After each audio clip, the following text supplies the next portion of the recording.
दोस्तों नमस्कार। एक बार मुगल बादशाह का दरबार दिल्ली में लगा हुआ था और हिंदुस्तान के दूर दूर के राजा महाराजा दरबार में हाजिर थे।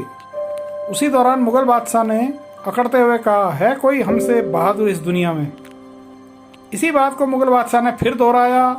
तीसरी बार उसने फिर खुशी से चिल्लाकर कहा कि है कोई हमसे बहादुर जो हिंदुस्तान पर सल्तनत कायम कर सके।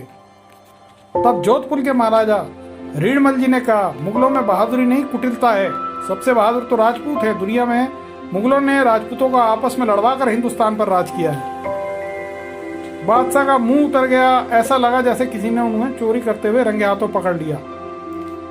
वह क्रोध में बोले, बातें मत करो राव, उदाहरण दो वीरता का। रीडमल जी ने कहा, क्या किसी कौम में देखा है किसी को सिर कटने के बाद भी लड़ते हुए?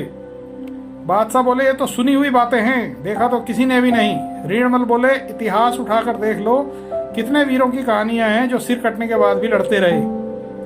बादशाह हंसा और दरबार में बैठे कवियों की ओर देखकर बोला, इतिहास लिखने वाले तो मंगते होते हैं, मैं भी 100 मुगलों के नाम इतिहास में लिखवा दूं। मुझे तो कोई ऐसा जिंदा राजपूत बताओ जो कहे कि मेरा सिर काट दो, मैं फिर भी लड़ूंगा। अब राव रीडमल निरुत्तर हो गए और गहरी सोच में डूब गए।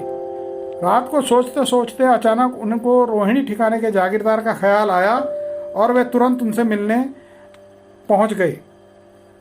व्रत ठाकुर ने उन्हें पहचान लिया और कहा, जोधपुर महाराज, आपको मैंने गोद में खिलाया है और अस्त्र शस्त्र की शिक्षा दी है।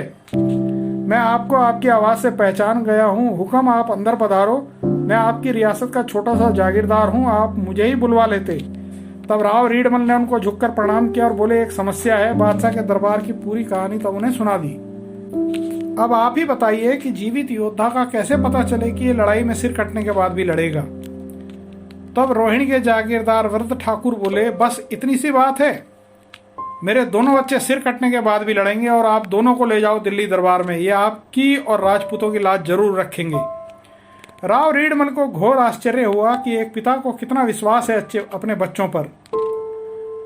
सुबह जब वे उठे तो दोनों बच्चे अपने अपने घोड़ों के साथ तैयार थे। उसी समय ठाकुर साहब ने कहा, महाराज थोड़ा रुकिए, मैं एक बार इनकी माँ से भी कुछ चर्चा कर लूं इस बारे में। राव रीडमल ने सोचा कि आखिर पिता का हृदय है, कैसे मानेगा अपने दोनों जवान बच्चों के सिर कटवाने को। उधर ठाकुर साहब ने ठाकुरानी जी से कहा कि आपके दोनों बच्चों को दिल्ली मुगल बादशाह के दरबार में भेज रहा हूं सिर कटवाने को। दोनों में से कौन सा बच्चा सिर कटने के बाद भी लड़ सकता है? आप माँ हो, आपको मुझसे अधिक पता होगा। यह सुनकर ठाकुरानी जी ने कहा, बड़ा लड़का तो किले और किले के बाहर तक भी लड़ देगा, पर छोटा केवल परकोटे में ही लड़ सकता है, क्योंकि पैदा होते ही इसको मेरा दूध नहीं मिला था।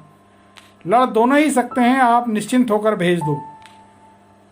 दिल्ली के दरबार में भी आज कुछ विशेष भीड़ थी और हजारों लोग इस दृश्य को देखने के लिए जमा थे। बड़े लड़के को पहले मैदान में लाया गया और मुगल बादशाह ने जल्लादों को आदेश दिया कि इसकी गर्दन उड़ा दो। तभी बीकानेर के महाराजा बोले, ये क्या तमाशा है, राजपूती इतनी भी सस्ती नहीं हुई, लड़ाई का मौका दे दो और फिर देखो कौन बहादुर है।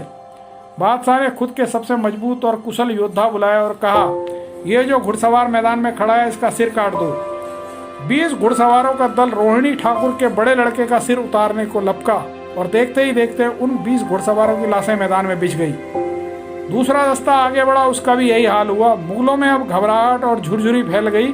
इसी तरह बादशाह के 500 सबसे खास योद्धाओं की लाशें मैदान में पड़ी हुई थी और उस वीर राजपूत योद्धा के तलवार की एक खरोच भी उसे नहीं आई।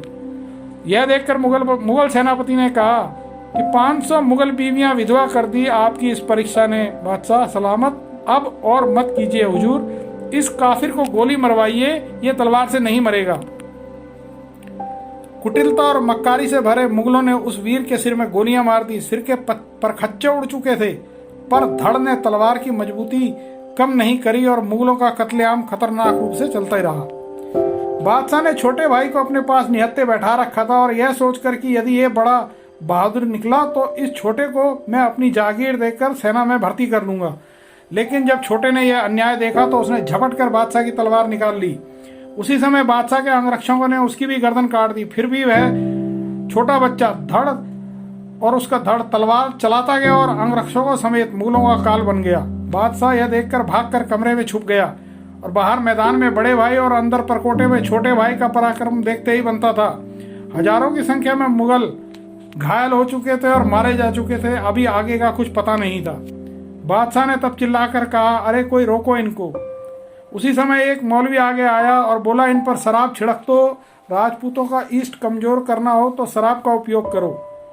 दोनों भाइयों पर शराब छिड़की गई। ऐसा करते ही दोनों के शरीर ठंडे पड़ गए। मौलवी ने तब बादशाह को कहा, हुजूर, ये लड़ने वाला इनका शरीर नहीं बल्कि इनकी ईष्ट देवी है, और ये राजपूत शराब से दूर रहते हैं, अपने धर्म और ईष्ट को मजबूत रखते हैं। यदि मुगलों को हिंदुस्तान पर शासन करना है तो इनका ईष्ट और धर्म भ्रष्ट कर दो और इनमें दारू शराब की लत लगाओ। यदि मुगलों में ये कमियां हटा दें तो मुगल भी मजबूत बन जाएंगे। उसके बाद से ही राजपूतों में मुगलों ने शराब का प्रचलन चलाया और धीरे धीरे राजपूतों को शराब में डुबोते गए और उनकी इष्ट देवी को नाराज करते गए। और मुगलों ने मुसलमानों को कसम खिलवाई कि शराब पीने के बाद नमाज नहीं पढ़ी जा सकती, इसलिए इससे दूर रहिए। तो दोस्तों, ये जानकारी आपको कैसी लगी? आप हमारे चैनल को लाइक करें, सब्सक्राइब करें, चैनल को शेयर करें। आप हमें कमेंट्स बॉक्स में जाकर कमेंट भी अवश्य करें। बेल आइकन की घंटी प्रेस करें। और आपका कीमती समय हमें देने के लिए धन्यवाद। नमस्कार।